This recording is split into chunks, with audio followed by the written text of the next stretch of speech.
What do you do when reality starts sounding more like a UFO thriller than the movies do?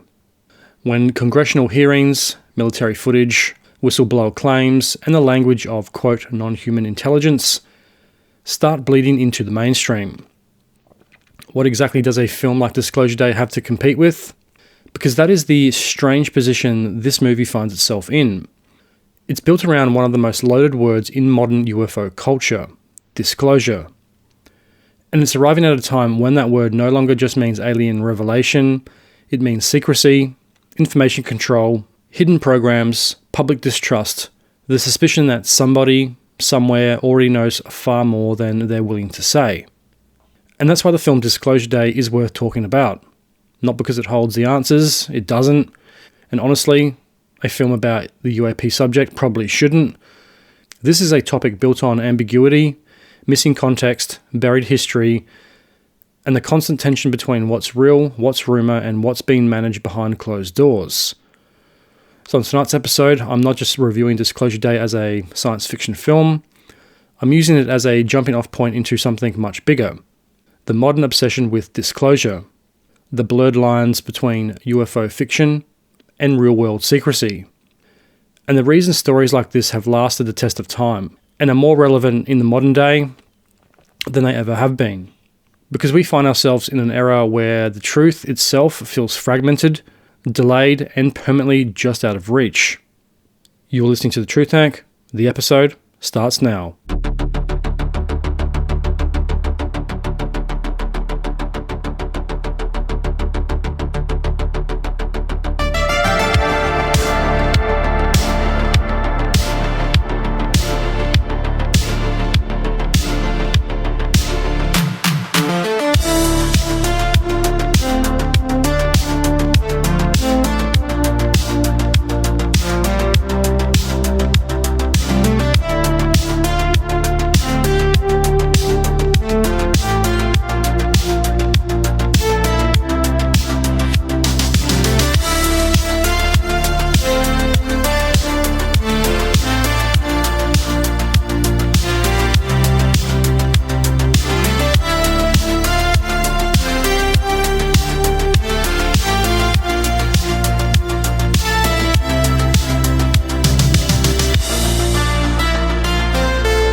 Good evening, you're listening to The Truth Tank and I'm your host, The Tank. If this is your first time listening to The Truth Tank, a big welcome. If you are a repeat listener, welcome back. So if you don't know already, The Truth Tank shop has moved from Etsy over to Spring. The link is in the show notes and my social media bios. Check out the store, pick yourself up some merch and support the show. If merch isn't your thing, you can head on over to my Buy Me a Coffee page and buy me some tank fuel. You can make a one-off payment of your choosing or a monthly donation. The choice is yours. If you would like to support The Truth Tank in other ways, why don't you follow me over on Instagram and Facebook if you haven't already, and leave a 5-star rating and review on your preferred podcast player. So in tonight's episode, we're going to be having a deep dive into the film Disclosure Day and what disclosure actually means. The term disclosure has made the rounds in mass media over the past couple of years, and it's a term that doesn't want to go away. It's become a bit of a loaded term in recent years too, and the meaning has changed slightly. What we thought was going to happen with disclosure hasn't really turned out the way a lot of UFO enthusiasts would have liked. And that's what I'll be getting into on tonight's episode. The big theme of this episode is going to be disclosure paradox, the paradoxes in the film and in real life. So first up is a review of the film Disclosure Day. Part 2 will look at the DNA of Disclosure Day, such as what kind of UFO story the film is trying to be. In Part 3, we'll look at what disclosure actually means, such as the historical meaning of disclosure versus the modern meaning of disclosure. In Part 4, we'll look at the real-world backdrop and what helped inspire the film, and why the release of the film matters now in a post-2017 UFO mainstream world. Part 5, we'll look at the emotional core of disclosure, why UFO disclosure resonates emotionally and not just intellectually with millions of people. Part 6, we'll look at what kind of disclosure story is this, and the different types of disclosure narratives that are throughout the film. And in Part 7, the conclusion, we'll look at the 2 layers of evolution. Is it a good film plot? Is it culturally meaningful? And disclosure as a modern cultural environment. This episode isn't going to be just a standard film review, but more importantly, the film is going to set the example to what is happening in reality with modern UFO disclosure. So without further ado, let's get into tonight's episode. This is episode 106 of The Truth Tank. Disclosure Day Review, Truth, UFOs, ETs, and the Disclosure Paradox.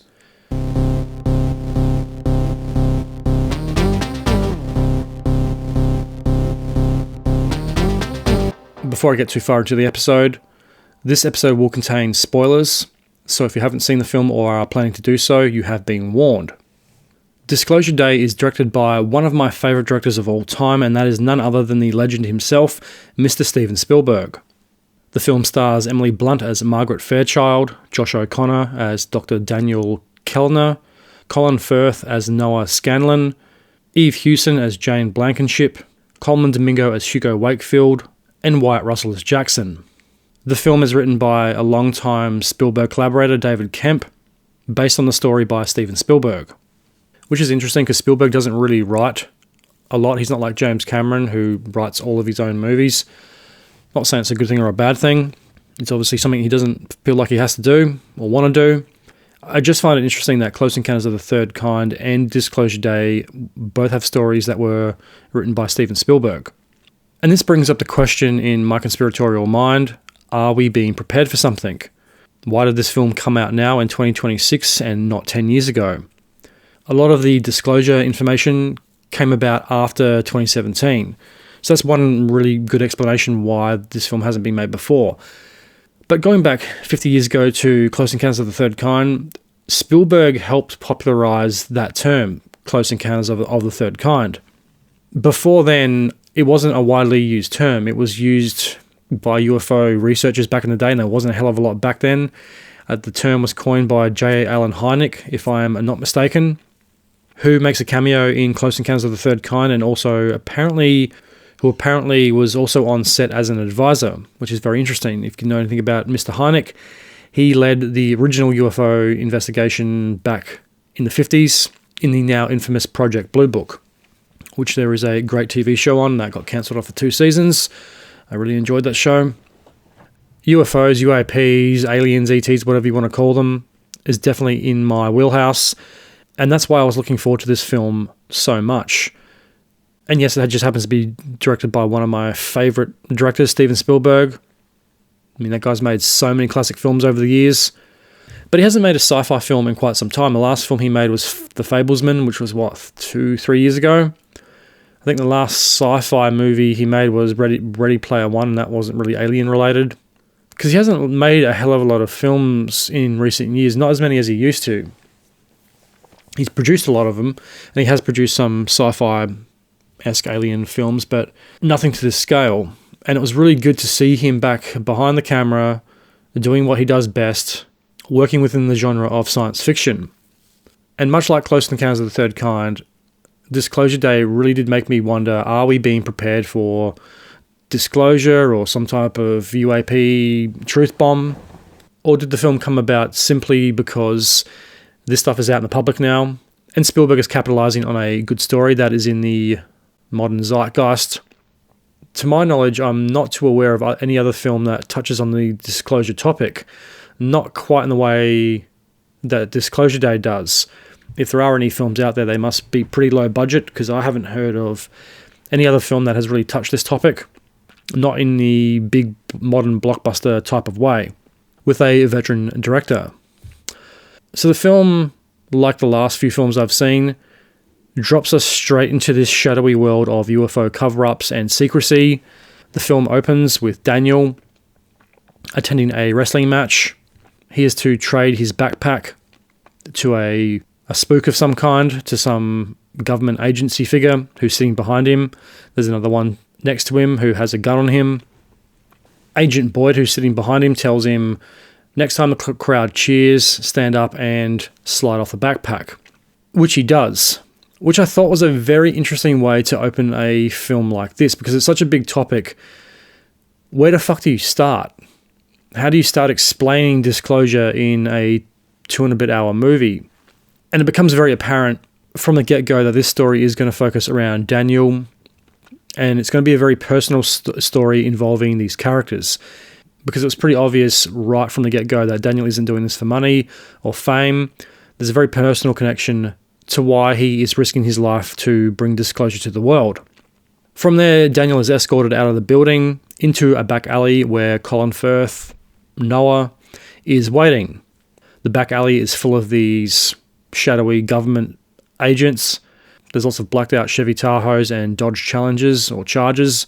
I love the Chargers and Challengers. I love the noise that car makes. It becomes very apparent very early on that Colin Firth is the head honcho to this operation. These agents don't have insignia, they're not wearing FBI jackets or anything, so it becomes very ambiguous who this organization actually is and who these agents are and where these agents are from. It also becomes apparent that the backpack has some importance to this film and is the main MacGuffin of the story, which is another classic Spielberg trope.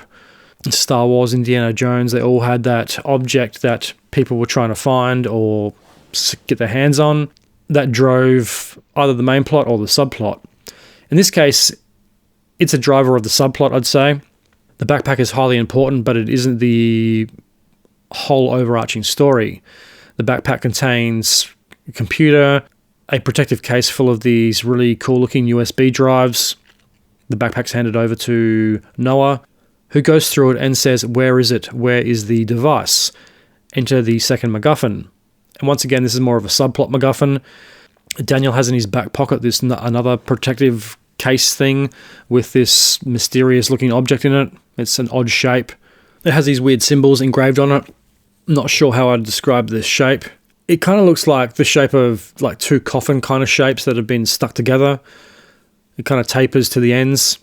Anyway, Google it, you'll know what I'm talking about. And the reason Daniel trades for the backpack is to get his girlfriend back from the clutches of Noah. They've taken her as hostage in order to secure the device from Daniel. They're pushed into a corner. Colin Firth says, where is the device? And it's obvious that Daniel has a trick up his sleeve. He has it in his back pocket in this protective case. He puts a latex glove on, grabs the device, and then all hell breaks loose. Noah starts negotiating with Daniel and says, don't do it, don't squeeze it, you know what will happen. And it becomes very apparent that there is something very mysterious and powerful about this object. Noah starts freaking out because he's obviously used it before. The other agents aren't as cautious as Noah. He keeps them in line, which provides Daniel the opportunity to steal one of the cars and get out of there, which is exactly what he does. And from there, we're introduced to another of the film's main characters, Hugo, played by Coleman Domingo. It becomes apparent right off the bat that there is something different about Hugo. He's the ringleader of this mysterious counter operation.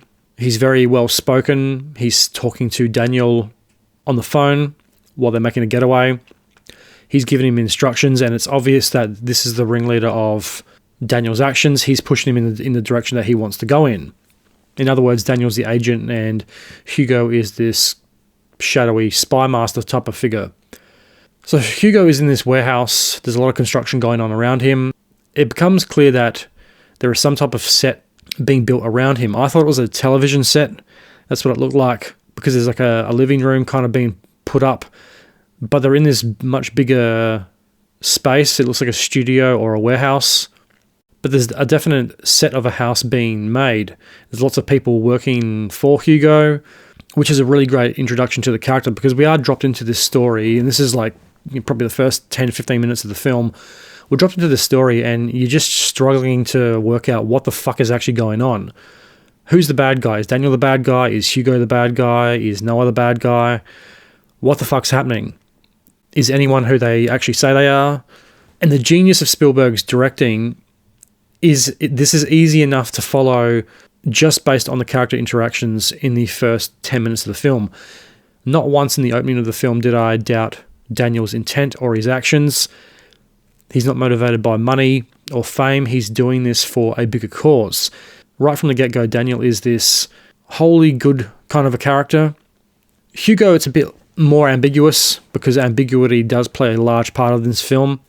He's pulling the strings. You don't get the sense that he is up to anything nefarious, unlike Noah. It's more clear cut that Noah is going to be the antagonist of this film, which he is. If you miss the opening couple of minutes of this film, it'd be much harder to determine who's the good guy and who's not. And I guess this comes down to the perspective of the film, because later in the film, bigger themes get brought up around disclosure and its consequences. Because that is the real interesting part of this film. It does bring up a very uncomfortable question: are there any good guys or bad guys? Everyone is acting in what they think is the best interests of the general public, even if those of us in the audience don't agree with the characters' motivations or how they execute control mechanisms to stop disclosure from being broadcast to the public. So Jane and Daniel have to get out of town. The car's tracked, so they can't just drive off into the sunset. Daniel is on a mission. Jane is struggling to understand what is happening, and she is very obviously not privy to any of Daniel's plans. Daniel tells Jane, we have to go to a place that no one would think of. It can't be anywhere that we've been before. It has to be a completely new place. And she suggests going and staying the night at a monastery that she knows of just outside of town. So now we're introduced to the other main character of the film, Margaret, played by Emily Blunt. Margaret is a meteorologist or a weather girl working for a Kansas City news station, and she's trying really, really hard to get a promotion to weekend anchor. She's a very driven woman who is very focused on accelerating her career. We're also introduced to her boyfriend, Jackson, played by Wyatt Russell, who is a local musician. She's in a bit of a panic. She's running late for work. She's trying to make breakfast, and she comes up with this plan about leaving town if things don't work out, which is a little indicator to who this character is. And whenever she encounters some type of friction or a problem, she runs away from it. Margaret's in a bit of a frenzy because she's convinced she's not going to get the weekend anchor, and she asks Jackson to review the audition tape, which he does. So the pair are having breakfast at the table when a red cardinal flies through the window onto the table.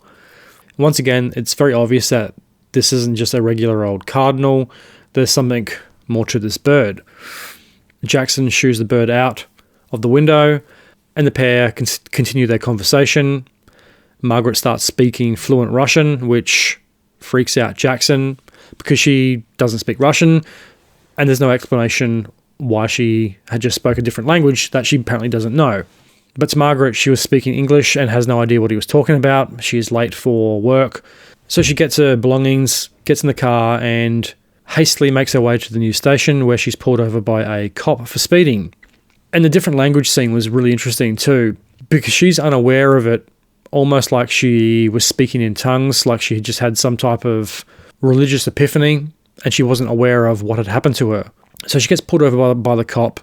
The cop asks for the license and registration, and then she realizes that if she looks into somebody's eyes, she can basically mindfuck them and see into who that person is. In other words, she describes it in the film as she can put herself in their mind and view their experiences and their emotions and things like that.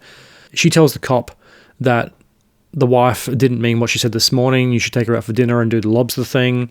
And having a baby wasn't a mistake, and you're not your father. And she continues about her merry way, but she doesn't understand what is happening or why all of a sudden she can just read people's minds. And again, this is pretty early into the film. This is the first introduction to this character. And the pacing of this film was really good too.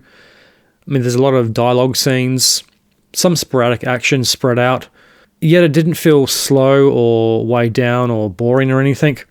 It was very well paced, and obviously it's Spielberg. He's a master of pacing. There was just the right amount of everything in the scenes. The scenes didn't drag on too long, because the breakfast scene could have probably been like another couple of minutes to explain more, but it doesn't. It just lets you figure it out. It just lets the audience figure out what's happening to Margaret at the same time the character figures it out later on in the film. And that's what I really like about films like this, where a director will make that choice, where a character or a plot unfolds and the audience just has to figure it out as it goes along. You don't have to have a 10-minute scene explain every little detail and plot point in the film, which is completely the opposite to how Netflix and streaming service films are being made, because those films, they're always having to reiterate the plot points because people aren't paying attention. They're not in a cinema, they're at home on their phone cooking dinner, and it's just a background movie. People don't take it seriously. And Spielberg has done this in plenty of movies. He's obviously, like I just said, he's great at pacing and characterization. But now that I think about it, it's almost like he's deliberately doing this to counter this new streaming style of film that's being made. So Margaret eventually makes it to work. She has a run-in with her boss, who says to her if she ever wants to be the weekend anchor, she needs to turn up to work on time and never do this kind of thing again. I like this scene. It was cool seeing how like a breakfast morning show works. You have the two drone anchors on TV who are basically just robots, just saying whatever was on the teleprompter. It also portrays breakfast TV as very chaotic. Everyone's running around trying to make sure everyone is where they are and ready to go on for their segment. So she has about 3 minutes before she's on live for the weather report. There's a disgruntled Korean or North Korean man who's having some issues with his translator. She asks someone, "Oh, what's the deal with this guy? Why is he upset?" Right before she goes over and talks to him in fluent Korean. Everyone is shocked that she just has this fluent conversation with a Korean-speaking man. And everyone's like, "How did you do that? I didn't know you spoke Korean." She says, I didn't. I wasn't speaking Korean. I was just talking to him." So she's still unaware that she is speaking a different language fluently. And now this brings up one of the big subplots of the film and why the Korean guy was in the news station in the first place. There's a very tense geopolitical situation that is playing out around the world. North Korea and Russia are moving missiles and troops into position because it's always the North Koreans and the Russians that are the bad guys. It's never anybody else. And the world is on the brink of World War III. Unfortunately, this subplot is massively underdeveloped, and there is no real tension or intensity to the bigger geopolitical tensions that are brewing under the surface of this film, which I'll get to a bit later in the film, because it does kind of contradict some of the main points of Disclosure Day. The world's on the brink, like it seems to be 9 to 5 Monday to fucking Sunday at the moment. Conflict tensions are heating up between North Korea and Russia and other countries involved, and the world is about to go to shit. From there, we get a bit more background into who Colin Firth's character of Noah is. Noah is the boss of this shadowy company called Wardex. They're not really a government contractor, they're a private entity, I'm pretty sure. Noah arrives at the HQ to find the place in a bit of a state. Everyone's running around like headless chooks. They're trying to figure out Daniel's motives and who is helping him. And this scene was pretty cool. It's kind of your standard looking government building. There's a huge monitor room with dozens of people trying to find information about people, which is obviously a big nod at the surveillance state, because all this information is online. So whenever they have a person of interest, they just pull up their file and find out all about them, which is how they found Jane, through social media profiles and communications connected back to Daniel. As it turns out, one of the employees brings to the attention of Noah that Daniel didn't show up for work a couple of days ago, and he was the one that stole a bunch of very sensitive information. And it turns out that Daniel used to work for Wardex. He was a cybersecurity officer or something like that, or data analyst, and he stole all this highly sensitive information relating to UFO disclosure. But he's not alone, because Hugo was also an employee and friend of Noah's. And it turns out that a total of about 12 employees didn't turn up for work the same day Noah did. Their desks were cleared out. They had enacted this very elaborate and ballsy plan to steal this data and release it to the world. This is cause for embarrassment for Noah. One of the agents says, we have to tell the Army or the Air Force or the CIA or something like that. We need their help. We can have 150 FBI agents helping us look for these people. And they said, no, we have to keep this in-house. This has nothing to do with the other agencies, which is a clever way of setting up that this Wardex agency is completely separate to the government agencies. And that was good too. It wasn't just like a generic FBI or CIA or NSA storyline. They didn't try to like copy shows like The X-Files or make it that realistic, which I think does put a bit of a negative light on agencies like that, because they obviously do a lot more than, covering up UFOs. They do a lot to stop terrorists and a lot of other very important work related to national security. So having a fictionalized agency, I think, was the right direction to go in. It makes it unique to the film. It's realistic on one hand, but it's also fictional, because there probably is a group out there like Wardex that doesn't have badges or insignias or any type of identification. Basically like the Men in Black, they just show up whenever something like this happens and completely take over. Now this bigger conspiracy story is starting to unravel itself. Now we go back to Margaret. She is reading the weather, where she starts speaking in this very bizarre, unknown language. She starts making clicking sounds. She sounds like a bug. When she collapses while reading the weather on air, she's taken to hospital for a brain scan, as you do. Jane and Daniel have sought shelter in the convent that Jane mentions, and as it turns out, Jane used to be a part of this convent. She was a nun in training, but left due to more or less a crisis of faith.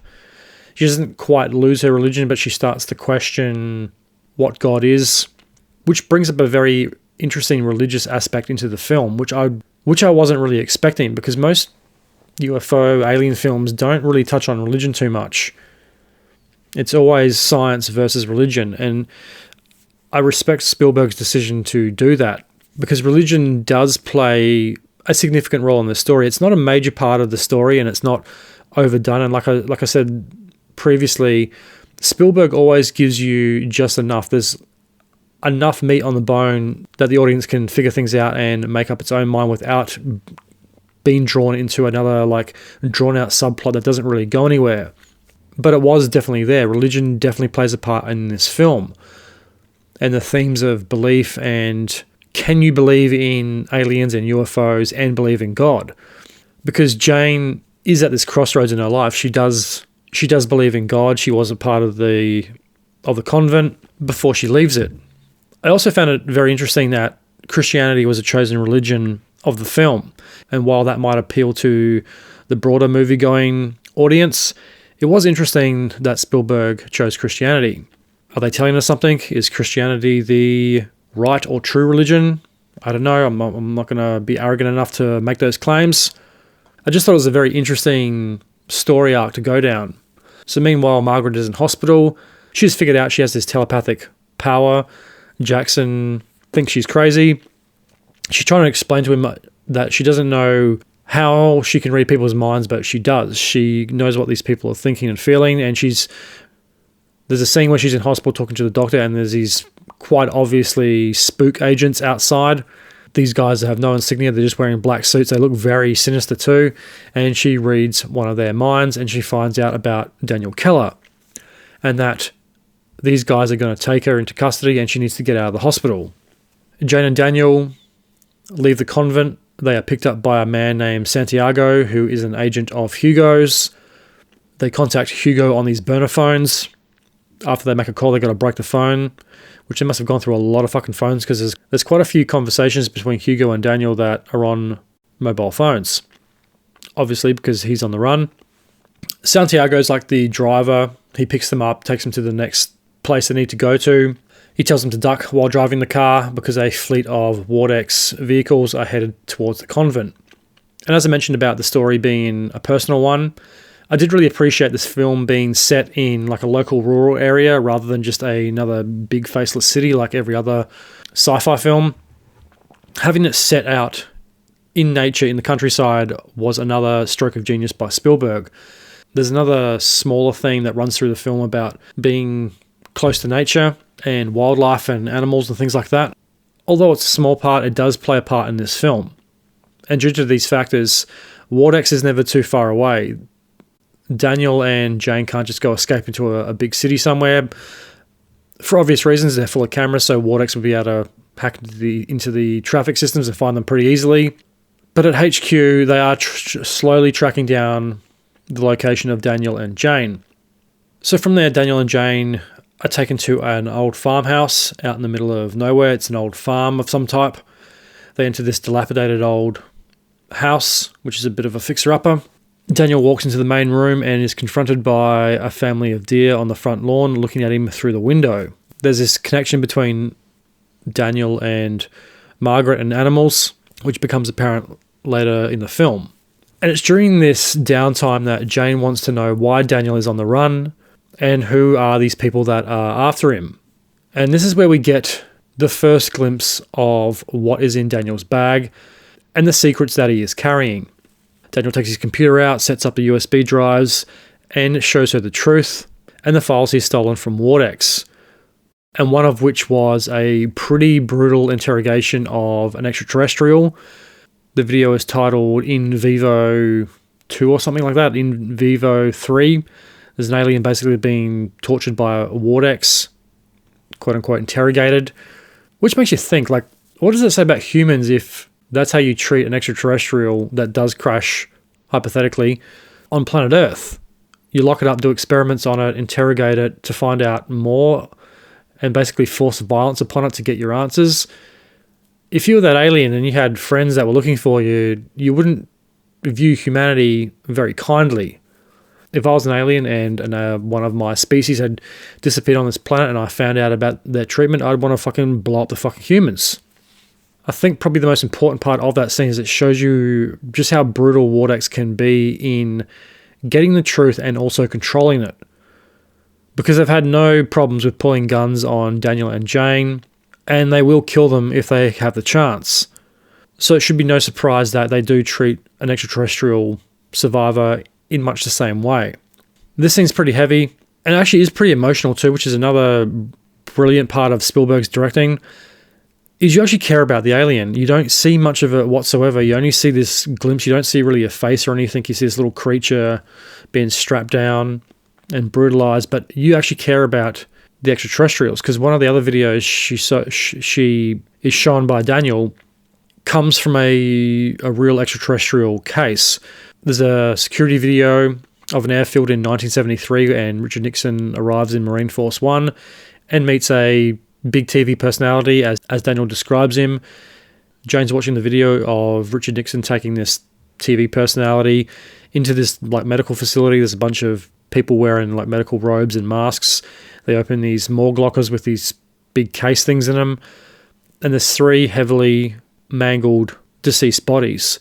She's visibly upset by this. She asks, "Are they children?" Daniel replies no.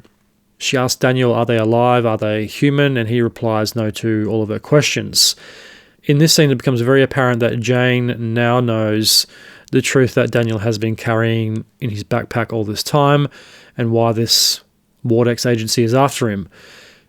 She has just had a crash course in UFO ET cover-ups, and she has now had her world completely implode because she now knows aliens are real, and this does clash with her religious beliefs and further inflames her crisis of faith.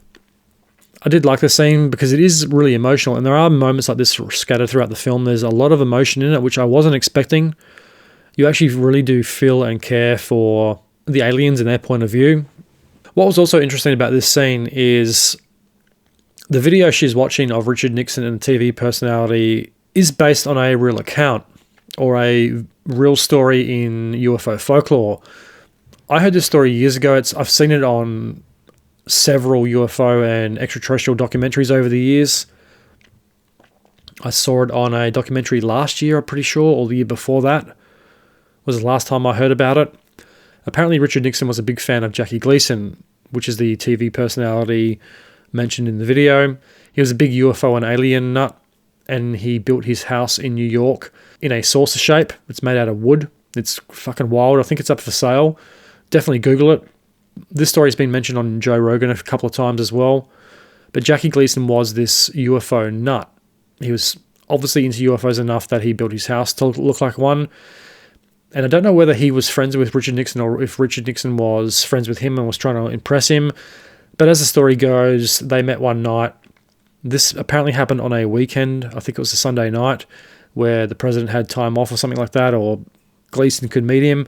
But anyway, as the story goes, the pair travel in Richard Nixon's car. I think Richard Nixon was actually driving. He turns up at this random Air Force base somewhere. I think it was in Florida or somewhere like that. I can't remember. He pulls up at the gate. The guardsman confronts him. He winds the window down and says, "Yeah, I'm the president. I'm going in." They let him in. And apparently he takes Gleason into this secure facility and shows him the bodies of the aliens that allegedly died in the Roswell crash. Very interesting. It's one of those stories that is so out there that it's probably true. So after Jane knows the truth, she confronts Daniel about his decision to take this to the public and to unleash this disclosure onto the world. She tells him, "Did you ever think about the consequences? And maybe there's a reason that this information hasn't been released and the topic of religion is brought up." Daniel's argument is it's up to people to determine their own truth and what they believe is factual. His plan is just to dump all the information and let people sort through it and make up their own minds. And Jane says you can't just wash your hands of the consequences of that. Because what if it doesn't go the way you think it does? What if the entire world and civilization as we know it collapses, including religion? Did you ever think about that? And from Jane's point of view, her argument is, how would this affect religion and the billions of people who believe in different gods right around the world? This is probably one of my favorite parts of the film because it brings up these really big themes and questions. Because I don't think a lot of people have fully thought through disclosure, and I'm all for it. I think this information needs to go out into the public, and like Daniel, people need to make up their own mind. And as Daniel says in the movie, it wouldn't destroy religion. It would probably harness it and make more people believe, because now the door is open to essentially a higher power or a more superior being the ETs. But from Jane's point of view, she says, well, now we do know that there are superior beings that would destroy the complete foundation of every religion on Earth. So they're both right and they're both wrong. And as always, the truth lies in the middle, and that's what this scene does really well. It perfectly sums up the ambiguity of disclosure. And I can understand why the government has kept it hidden. I think it's obvious that there is something there is something going on, because UFOs, UAPs are a fucking real thing. People do see them. They have been documented, and you know, this footage, a lot of it comes from the military. It's been analysed as being genuine. So the argument that there is no such thing as a UFO is completely bullshit, because there are UFOs and the field of UFO study, and these sightings is a real phenomenon. Now, can anyone say definitively what these things are with 100% certainty? No, I don't think anyone can, unless more proof comes out, unless, you know, Trump decides to have a fucking another UFC event on the White House and he unveils the fucking UFO they found in 1947. I don't think the general population will believe it, undoubtedly. And from Jane's point of view, I can understand where she's coming from. She's saying, well, these things are the superior beings, therefore my belief in a superior or enlightened being is now null and void, because we know that there are aliens that are much superior to us. My take on that is, if you believe God created humans and the heavens and the earth, God also created aliens. Why can't he create both? I don't think religion and believing in aliens need to clash. I think it actually enhances the religion, because something had to create the extraterrestrials, whether it's just a more evolved version of humanity, like a million years in the future, or it's a different species. Because I think the most disturbing thing would be, I can't remember who said it, these are not my words, some scientist said, I think it was Carl Sagan, he said something along the lines of, if we aren't alone in the universe, that is terrifying or scary, but if we are alone in the universe, that is equally terrifying and scary. And I don't know which is worse. And that makes you think, if we are the only intelligent life in the universe, that's a pretty fucking sad universe. And what we know of the universe now, it's pretty much infinite. There's billions of different worlds. There could be millions of planets like Earth that could harbor life. I don't think we are the only intelligent species out there. Who knows what form aliens take? Could be bacteria, could be tiny extraterrestrial creatures living in some type of boiling fucking swamp water on Saturn somewhere. Who knows? I just think the argument that a lot of scientists make, life couldn't exist on this planet because of X, Y, and Z, because they're not carbon-based life forms. What if it's not a carbon-based life form? I think there is extraterrestrial bacteria. I think that's basically been proven at this point. But I think there could be creatures like us out there, maybe more highly advanced, evolved versions of humans, or something entirely different. I think the greys are real because people have seen these things for so many fucking years. UFO and ET sightings aren't a new phenomenon. They go right back throughout history. I definitely think there is something real and tangible there, but that's getting a bit off topic, and that's a podcast episode in itself, so back to the film. So Noah goes into a room where he picks up another one of these extraterrestrial devices in an attempt to contact Jane through her thoughts. If he finds out information about a person, he can lock in on them. Kind of like Professor X's Cerebro, but he has to hold this device thing, and it has some pretty nasty physical effects on him. He has to have a mouth guard, and he has to be hooked up to medical monitors because he can die while doing it. So he finds out information about Jane through her social media profiles and that she went to this convent, and they find out this religious angle about her. He contacts her through her thoughts, her eyes change colour, and they're having this conversation in the kitchen, but he's not really there. But in her mind, he is. And she's trying to resist it. She's holding the cross until her hand bleeds and she ends up losing it, which is another metaphor for this loss of religion. But she's also trying to hold on to that faith literally. And she's trying to fight the thoughts that are being put into her head by Noah. He asks her to stop Daniel. Daniel has headed out to a wheat field to talk to Hugo, where Hugo fills him in about Margaret and that she will contact him soon. He's a bit confused because she has no idea who this woman is. And then we get this mysterious crop circle scene where a crop circle forms around Daniel, which is really cool. That's another one of those classic UFO elements that were put into this film, but not done in an over-the-top way. So now the bad guys know where Dan and Jane are, and the spooks are on their way to the farmhouse. Dozens of agents converge on the house. They're setting up in the tree lines just outside an old farm fence. Now, fortunately, they're facing in the direction of the house where Jane is waiting for Dan, but Dan's on the other side of that farm. So, in other words, they've got their back to him. Dan steals one of the Dodge Challengers and makes his way to the house. He drives through the house, puts Jane in the car. There's something obviously off about her. She's in this kind of trance-like state, and she's hiding a knife in her coat. Dan drives through the house in a very cool scene. It all seems like this is all practically done too, and there's a pretty cool car chase that follows. Jane tries to use a knife against Daniel. The agents are shooting at Daniel's car and have no qualms about killing both of them. Now, fortunately, Jane loses the knife during this encounter, and she says, "This wasn't me," yada, yada, yada. They lose the bad guys. They turn up on a dirt road to basically a dead end. There's like a cliff that leads into a ravine full of water. They get out of the car.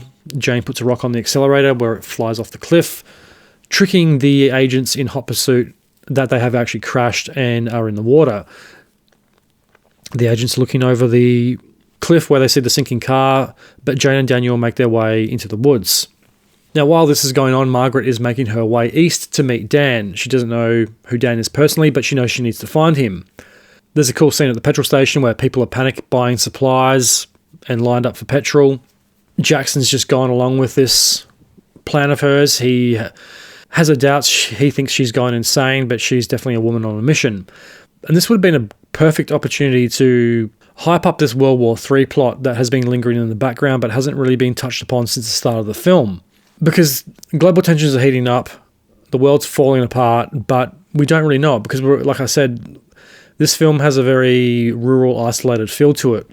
And in some scenes, life is just going on like normal, and then you have this panic buying scene at the petrol station, and you're kind of thinking, like, what the fuck happened? Like, has something big happened that I just missed?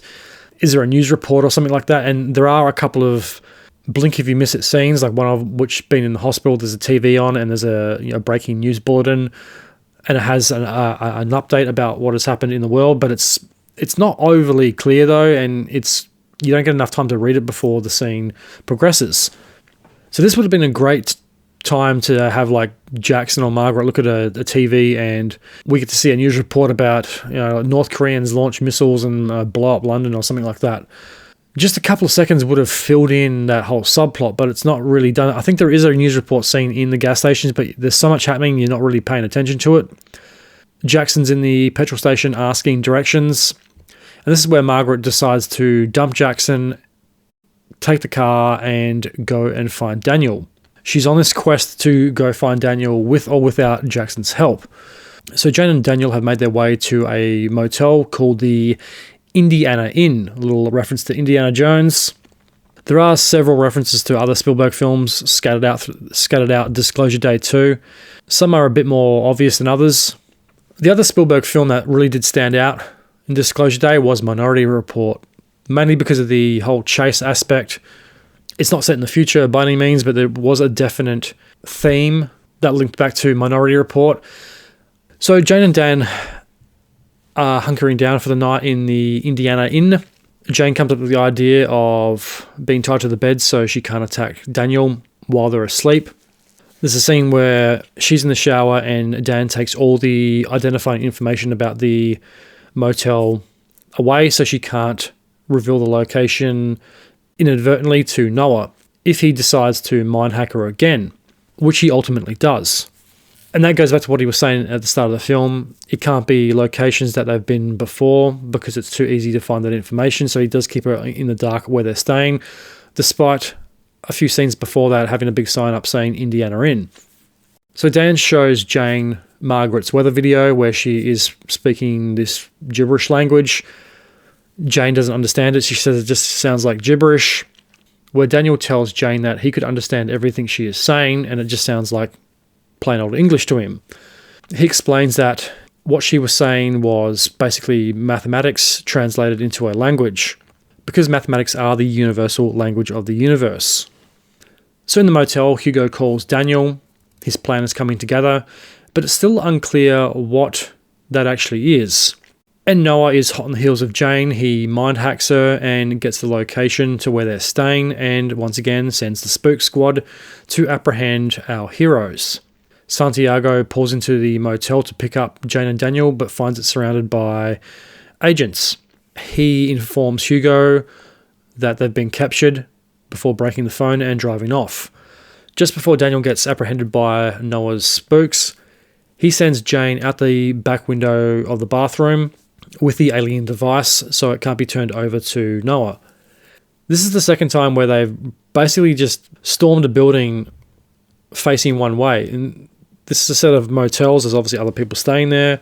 You would think some agents would go around the back of the motel to secure the exit in case they try to escape out the back window, which you have to be thinking that's exactly what they're going to do because it's pretty obvious that these guys are here. They don't exactly just sneak up on Dan and Jane in the motel. They come hurtling down the street with flashing blue and red lights. There's obviously not a lot of room between the wall and the car park. And the window looks out to the car park and you can see the flashing lights. So not exactly the smartest play by the agents. So Jane gets away, Dan is caught and brought to an old hangar where he is going to be tested on by Noah. From here, Jane makes her own way and departs the story for a little bit. But at the same time, Margaret drives past the hangar where Dan's being held. She obviously knows he's in there and basically mindfucks her way into the facility. She more or less uses Jedi mind tricks on all the guards and walks straight up to the trailer where Dan is being held. And now we see what Margaret sees when she basically gets inside people's heads. She shows everyone that tries to stop her a significant person from their past. She looks Noah in the eyes and shows him his late wife, and he more or less has like an emotional breakdown. Agent Boyd doesn't quite buy it. He doesn't look her in the eyes. He, I think, kind of figures out what's happening and tries to stop her. But every agent that comes in contact with her, she looks in their eyes and gives them this memory, which makes them completely go mentally numb and stand down. And these two just calmly walk to her car, the red Alfa Romeo, which surprisingly hasn't broken down at this point in the film. One thing I will say, if you're being held by this agency and you're probably going to get killed, wouldn't you want to just get in the car and fuck off? And these two just walk very calmly to Margaret's car, get in it, and then just kind of like leisurely drive off. I guess they know they're not going to be followed, but Agent Boyd hasn't been affected, and he opens a cupboard, gets a gun and car keys, and goes to try to stop Margaret and Dan by himself. This is getting pretty late into the film. There's obviously this connection between Margaret and Dan, but it's still a bit unclear as to what that connection actually is. I was thinking, are they like long-lost brothers or sisters or something, or cousins? So meanwhile, Hugo's plan is coming together. The set house is nearly finished. He's in the living room space. Two of his workers are asking him questions. He starts to get a little lightheaded. They ask what is wrong, and he tells them to abruptly leave as quickly as they can and don't look at anything. And now we got another really cool scene involving Hugo and Noah. This is the first time they've really talked in the film. Noah contacts Hugo through his mind using the alien device, and they have this cool conversation. I did really like the scene because now we get a bit more backstory between Hugo and Noah and how they have completely differing ideologies about extraterrestrials. Hugo tells Noah that you don't have to be fearful. I know what you're trying to do. You're trying to protect people and the public's best interests, yada, yada, yada, but you don't have to be fearful. Noah replies, that's exactly what they would want you to say. Have you been talking to In Vivo 15, 17, whatever the alien's name was called? Because that's exactly the type of thing that they would tell you in order to help them or something along those lines. And he says, no, you don't understand. Empathy is the one emotion that basically ties the whole universe together. The aliens are empathetic, and they want people to be more empathetic and listen to each other rather than act the way Noah does, reactionary. Now we have to listen to each other so we can have a better future, which I thought was very interesting because Spielberg doesn't really do bad aliens all that much, with the exception of War of the Worlds, because he's always been like the pioneer of good aliens in cinema. Close Encounters, E.T., the aliens in AI. The end of that film freaked me out. And this scene does fill in a lot of the background between the aliens because they're kind of sporadically mentioned throughout the film, despite the film being about E.T. and UFO disclosure. At the same time, Dan and Margaret are making their getaway. Well, they're not really making too much of a getaway because they're just driving normally. But they come to a train crossing with a goods train where they are basically smashed into the train by Boyd, who is on this mission to try to stop them. The train sequence is pretty cool. The car gets stuck under a train and dragged down the tracks while Boyd is driving alongside the train, shooting at it. So he's definitely trying to stop them by any means necessary. Another train is coming from the opposite direction because there's always another train. They climb up a ladder to one of the carriages and seek shelter in a train carriage full of pianos, which was interesting because you can hear the piano strings making noise with the movement of the train. Margaret has a panic attack, and this thing was a little nostalgic from The Last Crusade and the train scene in the opening of that film. So Margaret and Dan make their way out of the train and are walking down the street where they are approached by a fox just in the middle of the street. And it's very obvious in this film that the animals aren't exactly animals. There's something more to them. So the pair are walking down the street after this encounter where they're approached by 3 fire trucks, a bunch of people dressed as firemen, grab Dan and Margaret, one of which is Santiago. Margaret hasn't met any of these people, and then Dan explains, no, I know him, I can vouch for him. And they said, no, we have to do this to make sure you're not compromised. They did this scan thing on their eyes to make sure that Noah isn't watching, put them in the fire trucks and take them to the warehouse. Santiago explains that we use fire trucks because everybody gets out of your way, which is actually a pretty good idea. No one's going to really stop a fire truck. You can always put the lights on, get through traffic, and no one can really physically stop you either. So the pair enter the warehouse where they meet Hugo. Well, Dan's obviously met Hugo before, but Margaret hasn't, and she is a bit overwhelmed that he has created the house of her childhood. She starts freaking out a bit, and she's trying to understand, why would you build the house from my childhood? Because a large part of this connection between these two comes from the childhood, but it's not quite explained yet. However, the connection between these two does become clearer. These two are linked by childhood trauma, and that is the thing that connects them and links both Dan and Margaret. And that shared experience that these two have was being taken and experimented on by extraterrestrials, which is why all these years later they have sought each other out with the help of Hugo. And this part of the story draws from real abduction cases and experiences and what people have reported happened to them. Some people have seen animals or shape-shifting creatures. And Hugo knew about Dan's childhood trauma, which is one of the reasons he hired him to work at Wardex. What isn't so clear is Hugo's backstory. We get a little bit of it at the start of the film, but it's kind of unclear.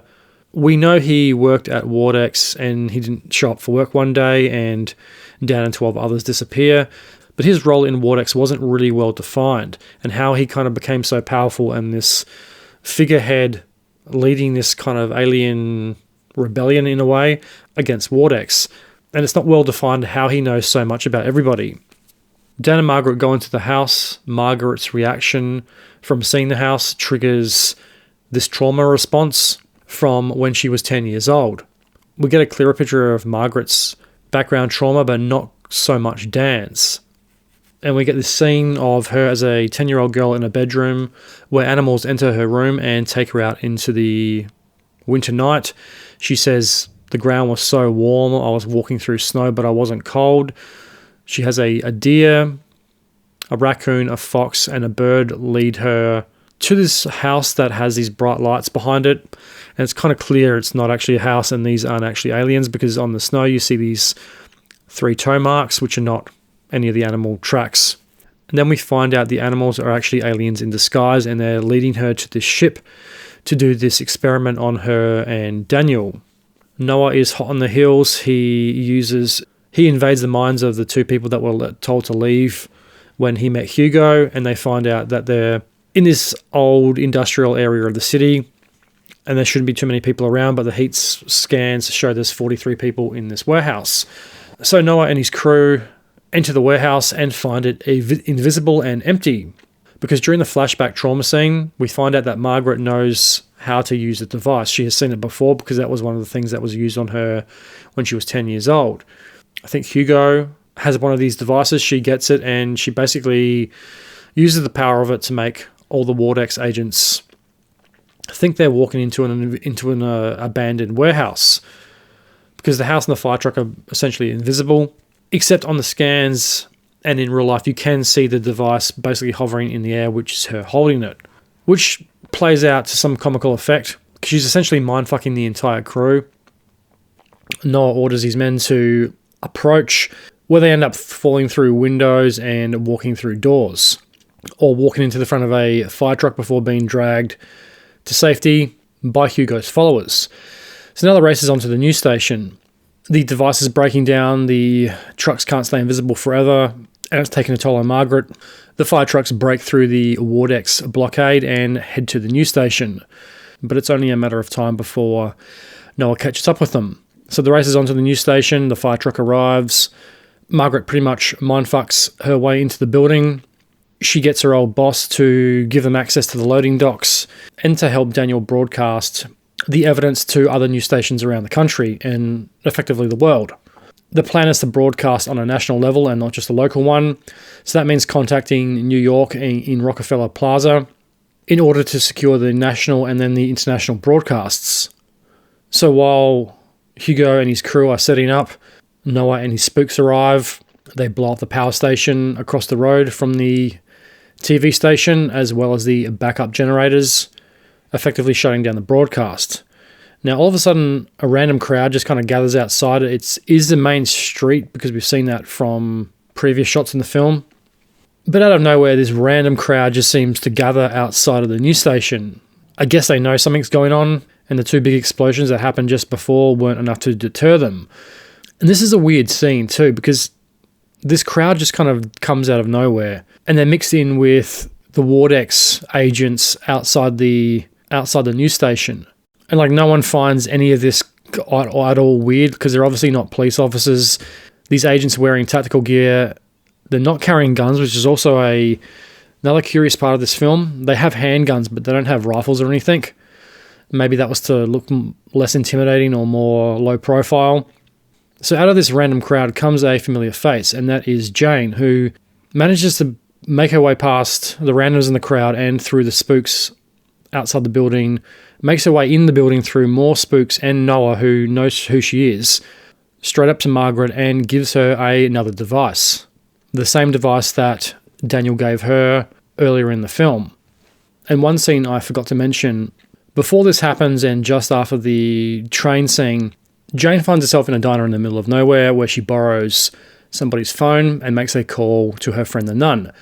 Now, Jane is having yet another crisis of faith. She explains to the nun that if you knew things that changed reality, such as there's another superior being to ourselves in the universe, does that make religion and God irrelevant? The nun explains that, what does Genesis tell us? That we are God's perfect creation here on earth.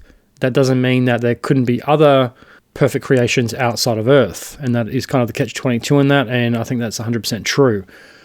And that is a real contradiction with a lot of people who are very religious. They think that they can't believe in UFOs because that would somehow make their religion irrelevant or somehow less stable, which is not true, because as the nun explains, it only strengthens that belief, because it means we aren't the only intelligent creature out there, and that might also imply that there is some type of intelligent design to the universe. So call it God, call it the Force, call it whatever you fucking like, but it doesn't seem like things are random.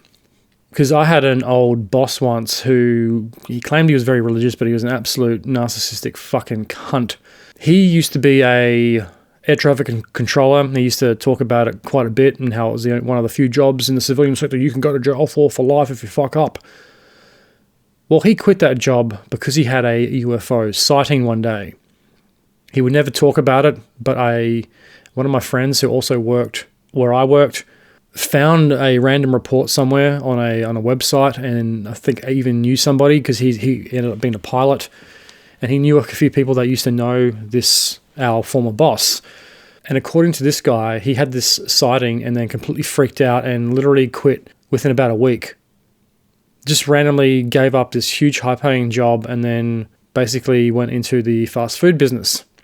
All because it contradicted with what he believed. Literally, his eyes saw one thing, but his mind is telling him you can't believe that because it will contradict X, Y, and Z, even though the truth of the matter lies in the middle somewhere. It doesn't mean God isn't real, doesn't mean aliens aren't real. It means you saw something you can't fucking explain. You can still believe in God, but it doesn't mean that God didn't make UFOs or aliens, or that we're the only intelligent species in the universe. And he would never talk about it. He alluded to it a few times. He did mention it on several occasions, and I pressed him on it. I said, well, what did you see? He's like, oh, I don't know. I don't want to talk about it. And I think I've even brought up once, I said, well, is it because the religious thing? I said, it doesn't really mean that. It doesn't really mean anything, really. It means you saw something. So what did you see? But he would never, ever tell me or anyone else what exactly it is that he saw. But it must have been something pretty impactful, because it obviously had a massive effect on him, even though he is pretty zealous. While this is all going on, a white truck pulls up outside the loading dock of the news station.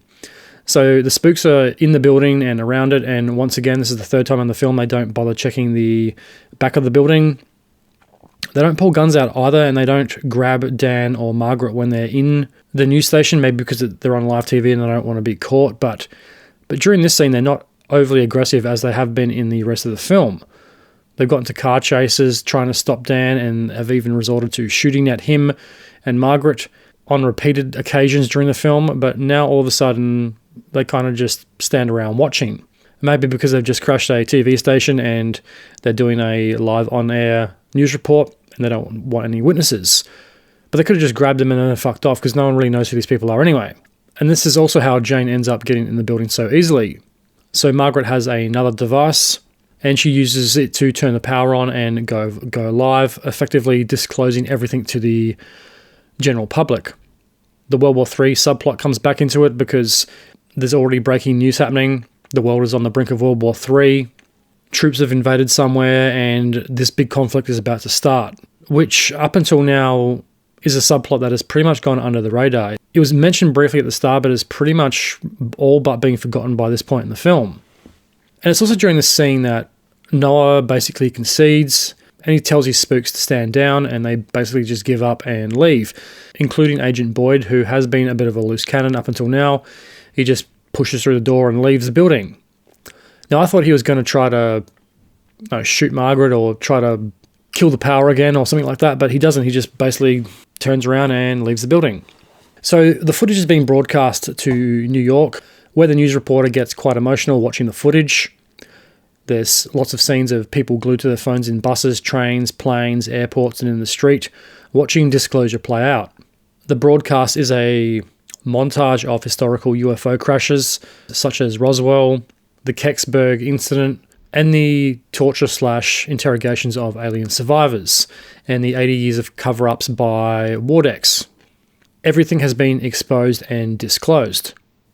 I did get a kick out of seeing the historical UFO crashes. I think it's the first time in a big budget film that they've had pretty much all the big ones, Roswell, Kecksburg, and a few others. Those are other fictional ones that were in there as well. While this is going on, North Korean and Russian troops are also watching disclosure play out on their mobile phones, which I think this scene would have been a bit more impactful if there was more of a threat there, if we could see how close the world came to World War III. I think this scene would have made a bit more sense, and it would have had a bit more emotional impact, because the rest of the scene is emotional, because you're watching the reaction of the news reporter. She's getting teary, watching all this stuff, and it was pretty emotional. I got pretty teary too. I didn't think I was just going to get teary-eyed in an alien film, but turns out I did. But I think this part in particular with the troops would have been a bit more impactful if there was more of a solid threat of World War III. And maybe the original plan was to put more of that in the film, but it got cut for time constraints, because it is quite a lengthy film. It's over 141 minutes, I think. So maybe that was the reason it wasn't elaborated on a bit more, but it would have taken a couple of key scenes that could have been like a second or maybe a minute long to really add a bit more of the subplot. So when you see the North Korean and Russian troops who are like in the back of a truck getting transported somewhere, the impact isn't quite there. There's more of an impact with the news reporter who is literally witnessing and feeling disclosure play out on the air. Now, while this plays out, and this is a very big spoiler, so if you've made it this far and you don't want the kind of surprise ending spoiled, stop listening now. So while this scene plays out, Noah and one of his crew bring in a wheelchair that's wrapped in some type of plastic container thing or some type of protective barrier around the occupant inside. The wheelchair is brought over to Dan and Margaret, where it's unzipped, and it is none other than in vivo 17, 80 years later. And this is the alien in the brutal interrogation footage we saw earlier in the film. So Vivo 17, he stands up. He's about 7 or 8 feet tall. He's got a very big head, very skinny limbs and body. And when he stood up, one of my first thoughts was, do you even lift, bruh? And this is probably one of the first times I think I've ever seen in a movie an old alien, and he's aged while he's been on Earth, which I thought was very interesting. The only problem is I wanted more of this scene. I really think they should have brought Vivo into the film much earlier. So Vivo stands up and whispers something to Dan. We don't get to hear what this message is. Dan turns to Margaret and whispers it to her. And it turns out that this message was this mathematical code that only Dan can understand and translate, who relays it to Margaret. Margaret looks directly at the camera and says, "Listen," which abruptly ends the film. And talk about a ambiguous ending. It's a very interpretive ending, and you can pretty much interpret it however you want. I take the listen to mean, shut up Earthlings, listen. It's time we start listening to each other and being more empathetic, so we don't have World War III occurring every time there's some type of geopolitical disagreement or something along those lines. And Disclosure Day wasn't the typical Hollywood blockbuster either. I thought it definitely does its own thing, and obviously you got Spielberg behind it, so no studio is going to argue with him, given his track record of box office successes. The film also has great cinematography, that classic Spielberg-esque cinematography. I think it was Janos Kaninski who did the cinematography, a long-time collaborator with Spielberg. It had that, like, the blue lights in the background. It's kind of dark, but it had this kind of like a blue aura about it, which was very reminiscent of Minority Report and War of the Worlds and some of his later films. Classic Spielberg pacing, as well as the Spielberg faces. If you don't know what I'm talking about, look that up on YouTube. Spielberg always uses facial shots of characters to imply or translate emotion. Every one of his films, there's a shot of a character's face and their reaction. Sam Neill from Jurassic Park, Indiana Jones going off the cliff, Tom Cruise turning around in War of the Worlds. It was also kind of an abstract story for a Spielberg film. It was a bit more out of the box than his usual film structure, in the sense that it was more ambiguous than his other films. On one hand, that does work, but it also gets in the way because you're always trying to figure things out along the way. The other curious aspect of this film was the attention put on news stations and news media, which might be commenting on the decline of mass media or corporate news media and the rise of alternative voices filling those gaps, which aren't mentioned. There's no mentions of podcasts or YouTube, which a lot of modern films like this try to incorporate all these modern aspects of real life where people consume news and get a lot of information from. The music too was also very good. It was very familiar sounding, and if you've seen any Spielberg film, you know that John Williams has scored a lot of Spielberg films, and he also scored Disclosure Day. I actually thought he retired with the last Indiana Jones, but I guess he comes out of retirement to work with Spielberg or certain directors. Very nostalgic John Williams. There's lots of traces of other Spielberg films all across Disclosure Day, such as Minority Report, The Last Crusade, AI, and of course, Close Encounters of the Third Kind. Casts were great, performances were great all around, especially Emily Blunt. She was really intense and really reined in, especially in the later half of this movie when she's figured out how these powers work. But it was the best performance I've seen from her in a while, probably since Oppenheimer. Josh O'Connor, Dan, he was a bit more controlled than intense. It was very obvious that his character has this preordained destiny, as opposed to Margaret, who's trying to figure things out as she goes along. Dan obviously knew the risks before he took the job. Now, while I have been praising the film in certain areas, there are a couple of areas I need to address, and that is the lack of intensity. Now, while some of the chase scenes and the scenes involving Wardex agents tracking down Dan are intense, overall, I think the film did lack some intensity. And it's such a big, epic story, it should have been quite an intense ending. And I think this is largely due to the World War III plot being massively underdeveloped. I said it before, if we just had a bit more context to the danger the world was in, I think it might have made it a bit more intense. Or a scene where, like, troops or tanks were crossing the border of some country somewhere, and some third world despot was about to launch a nuclear weapon.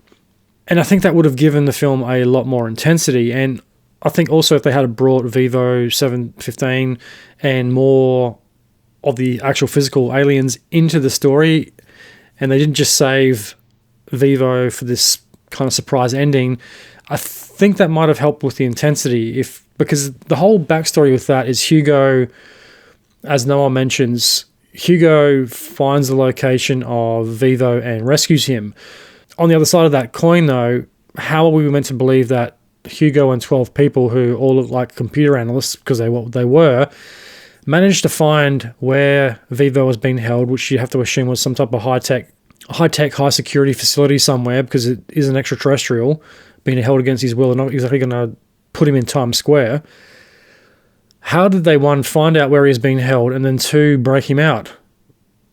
They just turn up with this white truck with an alien in the back of it.